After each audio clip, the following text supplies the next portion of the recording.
पुजारी आज भी मंसूर को गलत कहता है। वो पहले भी मंसूर को गलत कहता था और आज भी उसको नकारता है, उससे दूर भागता है। कारण क्या है? मंसूर एक सूफी फकीर था, सूफी संत था। उसका जन्म 858 ईस्वी के आसपास हुआ। मंसूर ने एक बात कही, अनल हक। इसका मतलब होता है कि मैं खुदा हूं, मैं रब हूं। इस बात ने पुजारी के खेमे में आग लगा दी। पुजारी की सारी धारणाओं को उसने खत्म कर दिया कि खुदा कहीं बाहर है, रब कहीं बाहर है। मंसूर जहां बैठता, जहां उठता, बाजार में होता, कहीं भी होता, मैं बड़े प्रेम से लोगों को कहता कि खुदा तुमसे बाहर नहीं है। तुम सभी खुदा का अंश हो, उसका रूप हो, तुम खुदा हो और मैं भी खुदा हूं, मैं भी रब हूं। हम सभी को खुदा बनकर जीना चाहिए, उसके दिए हुए सिद्धांतों को पालन करना चाहिए, उसके मार्ग पर चलना चाहिए, क्योंकि हम उसका अंश है। हम सभी खुदा का रूप है। वो मुझ में है, मैं उसमें हूँ, हम एक दूसरे में रमे हुए हैं।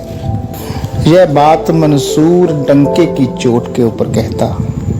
वहाँ के लोग, वहाँ का पुजारी सुनकर हैरान हो जाता कि कैसे एक इंसान खुद को खुदा कह रहा है। पुजारी ने हमेशा खुदा को कहीं बाहर कहा, लेकिन यह इंसान कैसा है जो खुद को खुदा बता रहा है? इससे पुजारी के धंधे के ऊपर बहुत गहरी चोट लगी।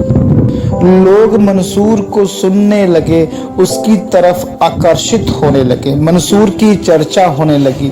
चारों तरफ मंसूर के सिद्धांतों का लोग पालन करने लगे।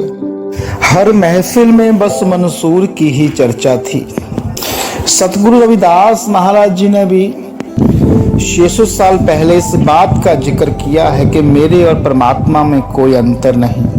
हे मानव, तुझ में और परमात्मा में कोई अंतर नहीं, कोई भेद नहीं है। और उन्होंने कहा कि तो ही मोही, मोही तो ही अंतर कैसा, कनक कटक जल तरंग जैसा।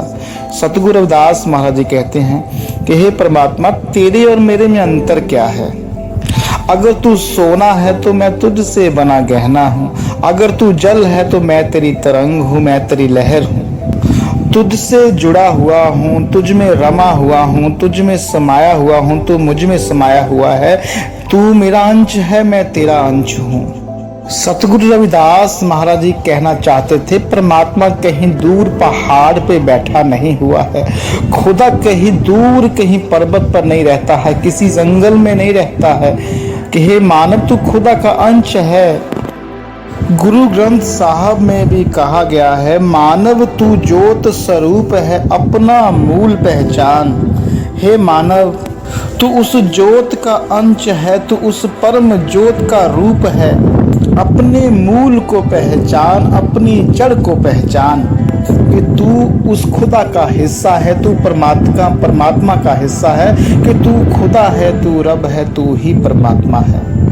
यह बात गुरु ग्रंथ साहब में भी दर्ज है। सनातन में कहते हैं अहम ब्रह्मास्मि। इसका अर्थ है मैं ही ब्रह्म हूँ, मैं ही खुदा हूँ, मैं ही परमात्मा हूँ। मैं ब्रह्म से बाहर नहीं हूँ, मैं ब्रह्म का रूप हूँ। ब्रह्म मुझ में समाया हुआ है, खुदा मुझ में समाया हुआ है। मंसूर का अनल हक कहना पुजारी को बर्दाश्त नहीं हुआ। मंसूर का यह कहना कि मैं ही खुदा हूँ, खुदा कहीं बाहर नहीं है, पुजारी कैसे बर्दाश्त कर लेता? पुजारी का तो धंधा ही बंद हो जाता इससे। पुजारी का खुदा तो कहीं बाहर रहता है, कहीं पर्वत के ऊपर रहता है, कहीं जंगल में रहता है, और पुजारी खुद को माध्यम कहता है खुदा को बुलाने के लिए कि आओ मेरे पास आओ, पुण्य करो, चढ़ावा चढ़ाओ, लाइन में लगो, धन संपत्ति चढ़ाओ, ताकि वो खुदा को मैं बुला सकूं, वो तुझे आशीर्वाद देगा। उस परमात्मा को मैं बुला सकूं, वो तुझे आशीर्वाद देगा। उस रब को मैं बुला सकूं। लेकिन मंसूर ने तो सभी धारणा को खत्म कर दिया। मंसूर ने चुनौती दे दी पुजारी की सभी धारणाओं को। मंसूर की शिकायत हो जाती है, मंसूर को पकड़ लिया जाता है और मंसूर को 300 कोड़े मारने की सजा दी जाती है। महफिल लगी होती है, उसको चाहने वाले भी होते हैं। जब मंसूर को कोड़े पड़ते हैं तो वो लोग रोने लगते हैं। जो मंसूर को चाहते हैं उसको संत मानते हैं, उसको फकीर मानते हैं। कब दुनिया ने सच को परवान किया है, सुकरात के रूप में सच को जहर पिला दिया गया। उसने बस इतना ही कहा था कि ज्ञान ही जिंदगी है, ज्ञान ही शक्ति है। जब सुकरात से पूछा गया तुम जहर क्यों पीना चाहते हो, तो सुकरात ने मुस्कुराकर कहा ताकि लोगों में हिम्मत पैदा हो सके, लोग प्रश्न कर सके कि गलत क्या है सही क्या है, लोग जान सके कि सुकरात ने सत्य के लिए अपनी जान दे दी। लेकिन सुकरात झुका नहीं। इसका मतलब मौत से भी ऊपर कुछ है तो वो है सत्य है। फिर मंसूर को पत्थर मारने की सजा हो गई। हुक्म हो गया कि जितने भी महफिल में लोग खड़े हैं देख रहे हैं, उन सभी ने मंसूर को 2-2 पत्थर मारने हैं। उसमें एक उसका दोस्त सिबली भी खड़ा था, जो खुद एक संत था। वह जानता था कि मंसूर सही है, जो मंसूर कह रहा है वो बिल्कुल सत्य है।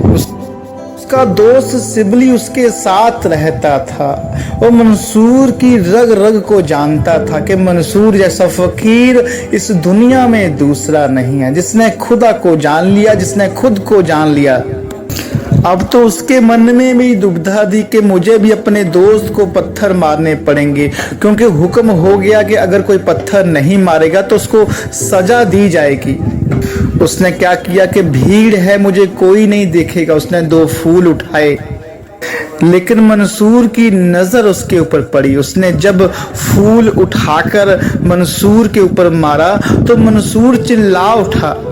वह जोर जोर से रोने लगा, चिल्लाने लगा। तो मंसूर से उसके दोस्त ने पूछा, सिबली ने पूछा, क्या हुआ?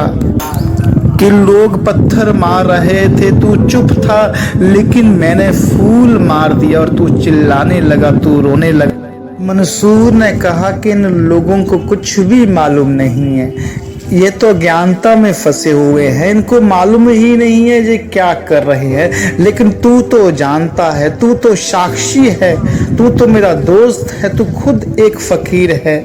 मुझे इस बात का बड़ा दुख हुआ कि तूने जानते हुए भी मेरा साथ नहीं दिया। सच ने सच का साथ नहीं दिया तो मुझसे रहा नहीं गया। मेरे रोए रोए का दर्द चिल्ला उठा, वो बाहर आ गया तुझको देख के। इन लोगों के पत्थरों ने मुझे इतनी चोट नहीं दी जितने तेरे फूल ने मेरे भीतर एक जख्म कर दिया, एक गहरा जख्म पैदा कर दिया। यह बात सुनकर सिबली रोने लगा। उसकी आंखों में आंसू थे और उसका सिर झुका हुआ था मंसूर के आगे। उसने कहा कि मंसूर मुझे सब माफ कर दो। तो मंसूर के आखिरी शब्द थे कि जा चला। फिर हुक्म हो गया कि मंसूर का अंग अंग काटा जाएगा।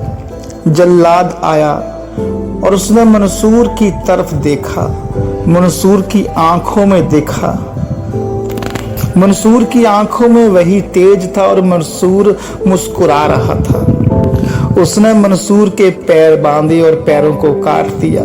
मंसूर चिल्लाया नहीं, लेकिन उसको चाहने वाले चिल्लाने लगे, रोने लगे और मंसूर फकीर के जयकारे चारों तरफ लगने लगे। फिर घुटनों से उसको काटा गया।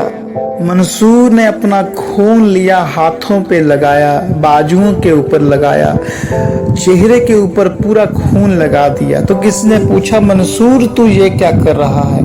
अरे तुझे दिखता नहीं कि मैं नवाज के लिए तैयार हो रहा हूँ। आज इश्क बनकर खुदा मेरे घर आया है मेरा। आज सच्ची नवाज के लिए मैं तैयार हो रहा हूँ। इससे पहले बहुत कच्ची नवाजें पढ़ी होंगी, लेकिन आज ये सच्ची नवाज है। ये जिंदगी में बार बार नहीं आएगी, इसके लिए तैयार तो होना ही पड़ेगा। मेरा खुदा मुझको लेने आया है, मेरा खुदा मुझको भीतर से पुकार रहा है, मेरा खुदा मेरे भीतर मुस्कुरा रहा है। मैं उसकी ही गोद में बैठा हूँ। देखते ही देखते जल्लाद ने मंसूर की धड़ को अलग कर दिया और मंसूर का आखिरी शब्द था अनल हक, अनल हक, अनल हक, कि मैं खुदा हूँ, मैं रब हूँ, मैं रब हूँ। धन्यवाद साथियों।